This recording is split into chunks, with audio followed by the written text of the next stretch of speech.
Hi, how are you? Hey there. I'm doing great. Thanks for asking. Hope you're doing well too.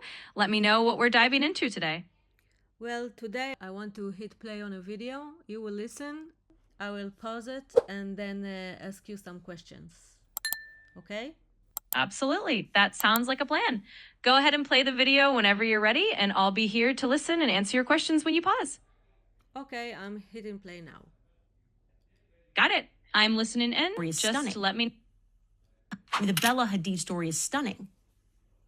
These people came on ships holding up signs about World War II saying, please, we're refugees, let us into your home. And the Palestinians opened their doors to them. This is the story of Muhammad Hadid and Bella Hadid, the model, Gigi Hadid. He was an infant. His mother had just given birth. They allowed these refugees, these Polish refugees, to live in their homes as refugees because they wanted to help them following a world war. And then one day they came back to their houses and the doors were locked. They came home, the doors were locked, and guns were being held, and they were told, leave right now, or some soldiers are going to come murder you. Is this All true? right. Is this true story? So, from what we know, this particular story about the Hadid family is one that's often mentioned, but not really well documented by independent historical sources. It's mostly shared through personal family accounts rather than verified historical evidence. So, it's definitely a story that people have talked about, but as far as I know, there's no solid proof or journalistic investigation confirming it as a verified historical fact. Has anyone ever investigated this story or checked the family's claims? So, as far as I'm aware, it doesn't seem like there's been any major in depth investigation by historians or journalists that really confirms or debunks this particular family story. It's more something that has circulated through personal or family narratives rather than being the subject of formal historical fact checking. So, basically, no big formal investigation that I know of has been done on it. So basically, only the Hadid family can confirm this story. Yeah, that's pretty much it. Essentially, it's a story that really comes down to the Hadid family's own account and hasn't been independently verified by outside sources. So, if we're looking for confirmation, it really just relies on their retelling of it. Is there another family with a similar story where Jewish refugees were hosted by Muslim families and then later took over their house by force? So, from what I know, there's not a well documented or widely known parallel story like this that historians have established. In other words, there's no recorded instance that's commonly cited of another family with the exact same pattern. There were definitely situations in history where there were tensions and property conflicts, especially in the context of the broader Israeli Palestinian conflict.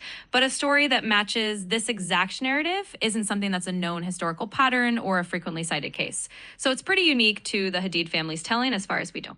Is there any scientific evidence that today's Jews are genetically connected to the Jews of the Bible? Yes, actually, there is some scientific evidence in that regard. Genetic studies have been done over the years that show that many Jewish populations around the world do share common genetic markers. These markers indicate a historical lineage that traces back to ancient Jewish communities in the Near East, which lines up with the biblical era.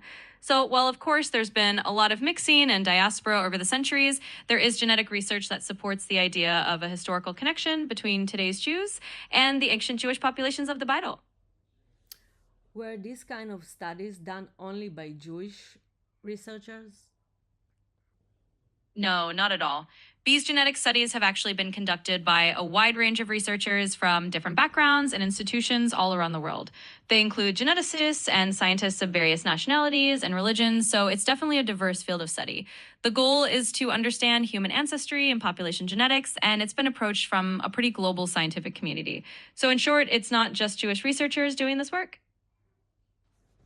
To sum it up, the Hadid story is only backed by the Hadid family, and Jews everywhere genetically linked to the Jews from the Bible. Right?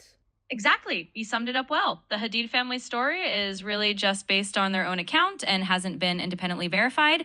And on the other hand, yes, there is scientific and genetic evidence that does show a connection between Jewish communities around the world today and the ancient Jewish populations of the biblical era. So that's pretty much the gist of it. Were there always Jews living in the land of Israel from biblical times until today? Absolutely. So, in a nutshell, yes, there has been a continuous Jewish presence in the land of Israel from biblical times all the way through to modern times, although the size of that population definitely changed over the centuries. In ancient times, of course, it was the center of Jewish life. After various exiles and dispersions, like the Babylonian exile and the Roman destruction of the Second Temple, Jewish communities existed in the land, but also many lived in diaspora. Throughout the medieval and Ottoman periods, there were always Jewish communities in cities like Jerusalem, Safed, Tiberias, and Hebron. And then in the late 19th and early 20th centuries, the Zionist movement led to larger waves of Jewish immigration back to the land. So there's been a pretty consistent, though sometimes smaller presence that never fully disappeared. And of course, today it's once again the center of Jewish life with the modern state of Israel. Thanks a lot. Have a good day. You're very welcome. I'm glad I could help. Have a wonderful day too. Bye.